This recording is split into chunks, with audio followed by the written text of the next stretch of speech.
আজ হুগলির কানাগড়ে আদর্শনগরে তৃণমূল কংগ্রেসের চাটাই বৈঠক ছিল। সেখানে বিজেপি থেকে অনুরাগ পাণ্ডে তৃণমূল কংগ্রেসে যোগদান করলো। পরে এই ব্যাপারে বিধায়ক অসিত মজুমদার জানান, আইনজীবী অনুরাগ পাণ্ডে জানান। চুঁচুড়া থেকে প্রবীর ঘোষালের রিপোর্ট।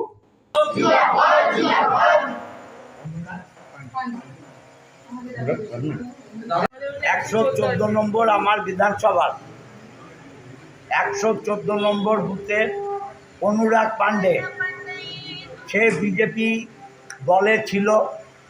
আজকে এই ওয়ার্ডে চাটাই বৈঠকে সে আমাদের দলে জয়েন করলো। এই ওয়ার্ডের এই পঞ্চায়েতের মেম্বার শর্মিষ্ঠা মিশ্র, তার অনুপ্রেরণায় মমতা ব্যানার্জি এবং অভিষেক ব্যানার্জির উন্নয়নের সাথে ও জয়েন করলো।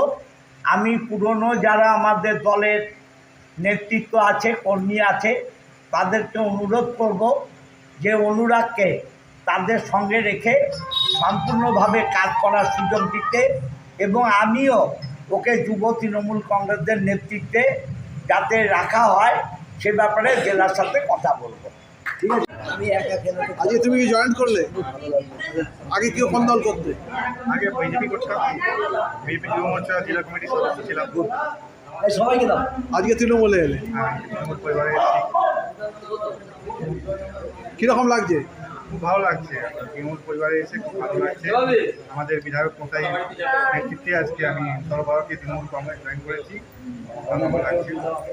তাহলে এখন থেকে অসিতদার আদর্শ এবং দিদি আর চলবে? অবশ্যই আমাদের বন্দ্যোপাধ্যায়, অভিষেক বন্দ্যোপাধ্যায় এবং আমাদের বিধায়ক অসিত মজুমদারের নেতৃত্বে আমি দলের কাজ করব। তোমার নামটা? অনুরাগ পাণ্ডে, অ্যাডভোকেট।